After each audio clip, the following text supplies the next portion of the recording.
Hey, what's up? This is Todd Smith and I'm back with another video. In this video, I want to talk about the MicroKorg and why I think it's lasted, over 20 years of production now, and the only piece that has lasted the entire lifespan of my YouTube channel.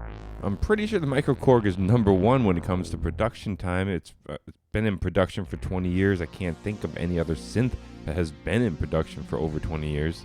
There are some people who slack it off, as a toy, nothing to really play with. When it comes down to the engine that's in there, it's truly kind of a classic in my opinion. Anyone who knows the history, it's really based off the MS-2000 engine, which a lot of people really do love. It does have kind of a few things gutted out in I think, weaker vocoder. And when people kind of talk about their negative aspects of the MicroKorg, a lot of the times it treads on the interface. There's a lot more limitation on your knobs at once. You have to kind of scroll through a menu of knobs, as I would call them, to get to the functions that you like.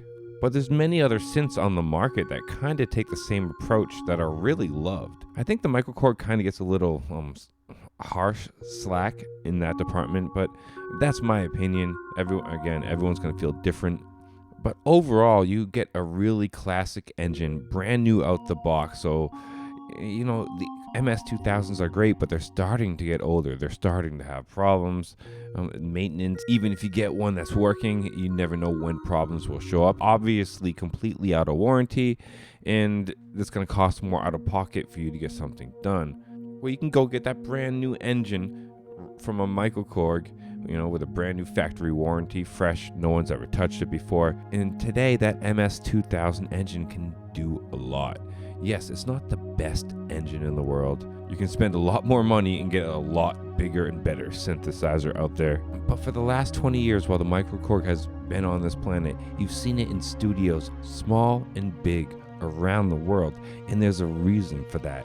Yes, it's not the best synth in the world, but once you start digging into the guts and playing with it, it really turns into a beautiful synth engine. It can do a lot of things very well for the price tag. It can just nail a lot of bread and butter bass, pads, leads. It is absolutely great for atmospheric sounds because the effects in this machine, in my opinion, are very good. Overall, in my opinion, the weakest part are definitely the key build quality and the size of the keys. Definitely a lot of people don't like mini keys. And now that mine is over 5 years old, I've started to have some interface button issues. They're known not to be the best built synths. I've yet to open mine up and clean mine out. That definitely could be the issue. Sometimes I have to hit a button twice for it to trigger, or it won't work the first time. But I've been pretty rough on it. So overall, I'm happy with the amount of time it's performed. I've heard different cases and different situations from different people. But getting down to the facts, the build quality is definitely one of the weaker aspects of it. I don't think the menu dive is bad at all. I call it a knob dive because there really isn't much of an actual digital menu you dive into at all. And then I say with the presets are very weak, but you can get that with very expensive purchases. The sounds that you get with the presets many times don't justify what's backing that synth in the actual engine. So I can't really hold that against the MicroKorg because you have countless synths that are guilty of that cost a lot more money. All right, if you're still here, let's crack a beer. You should have cracked that a long time ago, or maybe take a drink of water, get some tea if you're into that, some coffee. A lot of synth people love coffee, so get some coffee. I don't know, a snack. You can call pizza. Pizza's a good idea. Do something right now because you deserve it. All right, so what are we talking about? MicroKorg. That MicroKorg has really just turned into a kind of go-to synth that I use in pretty much every album. I love the more atmospheric, patty, airy, almost voice style textures you can get from it. Those kind of sounds are often what makes it into my type of work, but again, it's a true bread and butter machine, and what it supplies to you in your workflow or whoever buys it and enjoys it, it could be completely different than me in my experience. because, again, for the price tag, it really does offer a diverse amount of sound. Pretty much all the sounds that I'm going to display on this video have no external presets. And the MicroKorg isn't for everybody. Nothing is for everybody. But I hope it kind of helps some people who are maybe on the fence about it decide if it wasn't for them or if it is for them. In the end, you only know what's best for you. I can only give you my experience, my opinion, show you what I've done with the machine, and you can make that choice.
But I need to thank you for taking the time to check out this video.